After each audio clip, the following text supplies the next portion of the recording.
Donald Trump continues to push this idea that the election is somehow rigged, despite not providing any evidence to support his charges. In fact, on Sunday, he tweeted, "The election is absolutely being rigged by the dishonest and distorted media, but also at many polling places." But the facts just don't bear that out. For instance, a 2012 investigative reporting project by a group called News 21 looked at over a decade of data and found just 10 cases, 10 of voter impersonation at the polls on Election Day.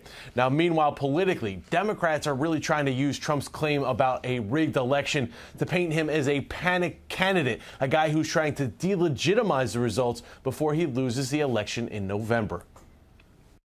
Especially in the last couple of days, as Donald Trump has kind of started to go wilder and wilder. I think after, by all accounts, losing the first two debates, he started to make wild claims, kind of scorched earth claims about the election being rigged, etc. So we have to keep putting out a message, and we need to call on everybody to speak out about the fact that we run elections and we run them well here. He shouldn't be engaging in those scare tactics, and so we're needing to push that message, and we ask GOP leaders also to stand up for the integrity of the American electoral process.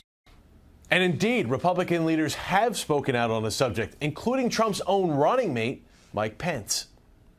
We will absolutely accept the results of the election. Look, the American people will speak in an election that will culminate on November the 8th. One of the great traditions of America is the peaceful transfer of power.